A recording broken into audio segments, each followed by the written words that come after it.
안녕하세요. 3분 외교안보 브리핑 시간입니다. 오늘은 2020년 2월 12일 수요일입니다.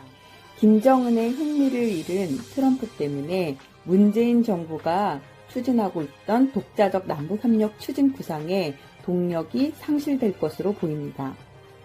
2월 10일 CNN 보도에 따르면 트럼프가 대선 전까지 김정은과의 정상회담은 없다라고 일축했는데요.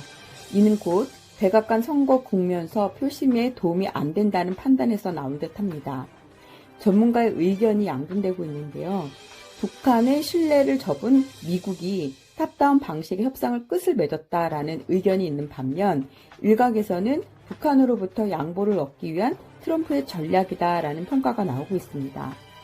북한은 우한 폐렴인 신종 코로나가 잠잠해질 때쯤 다시 무력 도발을 재개할 뜻으로 보이는데요. 트럼프의 발언은 북한이 재선의 변수가 아니란 뜻입니다. 따라서 북한은 어떻게 해서든 미국 대선에 관여할 것으로 보입니다. 한편 트럼프의 발언 여파로 비핵화의 협상틀이 흔들릴 전망인데요. 따라서 미국과 북한의 대화의 동력이 상실될 때 남북협력 구상, 즉 관광과 철도 연결도 차질을 빚을 전망입니다. 4.15 총선을 앞두고 지소미아 폐기론이 청와대 내부에서 재부상하고 있는데요. 이는 일본이 수출 규제 철회 관련해서 3개월째 진전이 없자 외교안보 라인이 강경으로 선회한 것이 아닌가라는 추측이 나오고 있습니다. 한미일 외교 갈등의 재현이 우려되고 있습니다. 한미 방위비 협상에 이은 지소미아 이슈는 한미, 한일 동시에 악재로 한국 외교 고립을 불러올 가능성이 있습니다. 동시에 외교부의 실무진 반발로 청와대와 외교부 간의 갈등이 비화될 가능성도 배제할 수 없습니다.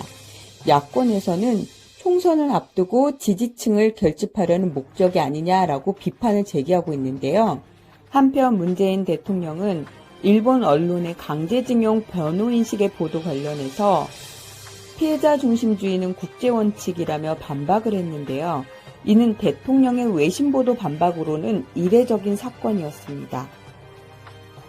미국 민주당 대선 후보의 북핵 및 대북 정책을 한번 보도록 하겠습니다.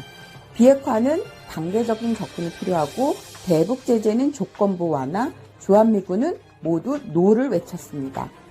비핵화 관련해서는 부티지지가 북한의 비핵화 단기간 내에 해결 불가하다, 단계적인 접근이 필요하다라고 했었고요. 샌더스는 남북 및 미국 간의 협력이 필요하다라고 말했습니다. 반면 바이든은 동맹국가 중국과의 외교적인 해결 등이 필요하다라고 말했습니다. 대북 제재 관련해서는 부티지지가 북핵 동결과 대북 제재 완화를 교환할 가능성이 있고요. 그다음 샌더스 같은 경우에는 협상 진전에 따른 일부 완화가 필요하다라고 했습니다. 반면에 바이든은 핵포기 시까지 제재를 강화해야 한다고 외쳤습니다.